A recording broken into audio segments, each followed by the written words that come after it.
በነገራችን ላይ ሀብ አሪፍ ሀሳብ ይዞ መጥቷል ማለት ነው። ነገር ግን ብሩኬ እጅግ በጣም እየተጨነቀ ነው ያለው።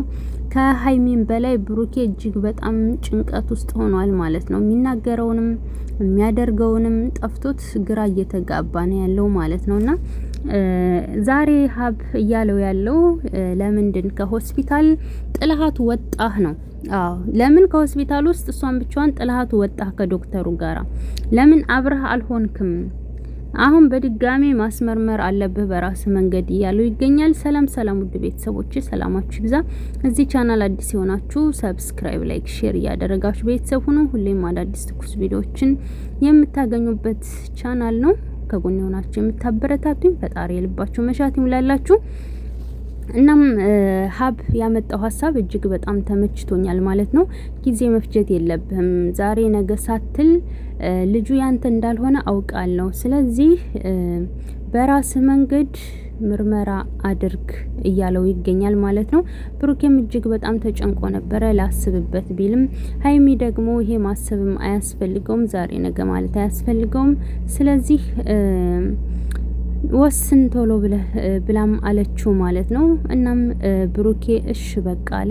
ሀብም ዛሬ ማዳርህን ወስንና ንገረን ከዛ እናስመረምራለን እያለው ይገኛል ማለት ነው። ነገር ግን ሁለታችሁ መሀል ላይ ምንም የሚፈጠር ነገር የለም በጭራሽ እያለ ይገኛል። እውነት ለመናገር ሀብዬ ቃላት የለኝም ማለት ነው። እጅግ በጣም ደስ የሚል ሀሳብና በቃ መፍትሄ ጥሩ የሆነ ሀሳብ ነው እዚህ የመጣው ማለት ነው። ስለዚህ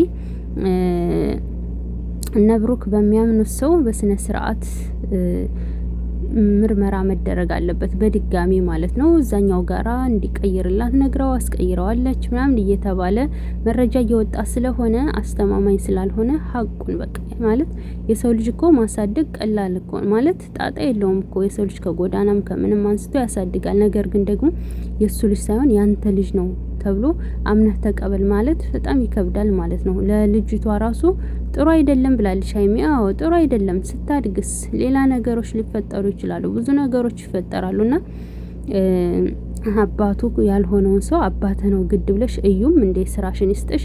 አንቺ ነሽ ይሄን ሁሉ ምስቅልቅል የምታዋጪው ማለት ነው። ይሄን ሁሉ የኔ መሰለ ፍቅር ራሱ እየረበሽና እየበጠበጥሽ ያለሽው አንቺ ነሽ። በራስሽ ልታፍሪ ይገባል። እውነት ፈጣሪ ደግሞ ፍርዱን ይሰጣል ማለት ነውና ብሩኬ እንግዲህ ጭንቀት አታብዛ እንደሆነ ነገር ሆኗል። ስለዚህ ቶሎ ብለህ ወደ ምርመራ ነው መሄድ ያለብህ ማለት ነው በራስ መንገድ። ሀይሚ እንደውም ከቀየረ በመከሰስ ካለበት ይከሰሳል። ሆስፒታሉ መጠየቅ ካለበት ይጠየቃል። ነገር ግን ካሁኑ ላይ የህግ አካላትን ይዞ ምርመራ ማድረግ ይቻላል ብላለች ማለት ነው። አዎ እውነት ነው ይቻላል ማለት ነው። አለቀ በቃ። እሷም እናንተም ማለት እንትን ፍትሃዊ በሆነ መንገድ ማለት ነው። በግል እንደዚህ ያደርግ ሲሉት እሺ ከሚል ዶክተር ሳይሆን ትክክለኛ ከሚመረምሩ ሰዎች በሀቅ ከሚሰሩ ሰዎች ጋር ሄዳችሁ ቼክ ብታደርጉ መልካም ነው ማለት ነው። ከዛ ውጭ እሷ ስለመጣች እናንተ እንድትለያያችሁ አትችልም በምንም ተአምር ማለት ነውና ብሩኬ እንደውም ሸገር ወስጄ አስመረምራታለሁ ፈቃደኛ ከሆነች አለ።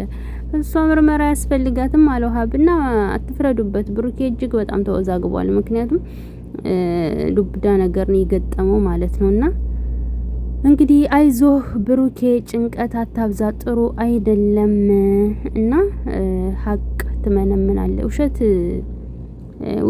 ውሸት ነው ገባህ? ስለዚህ ሀቅ ትመነምናለች እንጂ አትበጠስም። ስለዚህ ሀቁ ይወጣል። አታስብ ቶሎ ብለህ ወደ ምርመራ አድርግ።